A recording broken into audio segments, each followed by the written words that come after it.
The National Center on Sexual Exploitation, or NCOSE, made this article back in the 1st of August talking about the banning of hundreds of games from Steam from a gamer's perspective, or more accurately, a moral guardian who claims to be one. Recently, our friends at Collective Shout in Australia celebrated the success of their campaign, urging the removal of nearly 500 rape and incest games from the video game platforms Steam and itch.io. You really don't want to claim that you are friends with a group of moral guardians who think that fictional women are also just as deserving of protection as real women. You have nothing to celebrate. In fact, you should be ashamed when all that time and effort censoring games you find immoral could have been spent on saving real women. And don't you dare say that you can do both. That organization friend of yours sent 3,463 emails and 70,000 petition signatures. That's a lot of effort to censor more than 20,000 games. You really want to tell the world that all this effort that could have been used to help real victims of exploitation was used to delist and censor video games.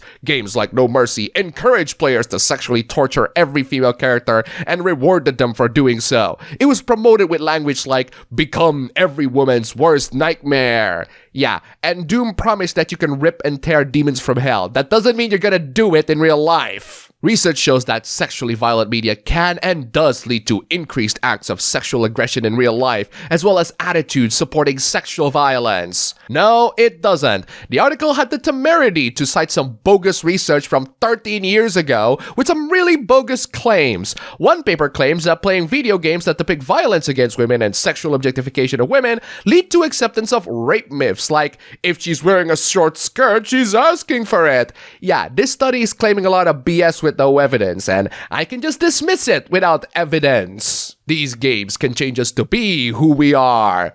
No, not in the way you think. So we must consider, why is there a market for rape and incest games in the first place? Because some people are into that, in a fictional context, which you clearly cannot and do not distinguish, because you are delusional. What does that say about us? About whom we are becoming? It says that human beings love to explore taboo topics in a fictional setting, which is perfectly normal. If you don't like that, then I suggest learning the difference between fiction and reality.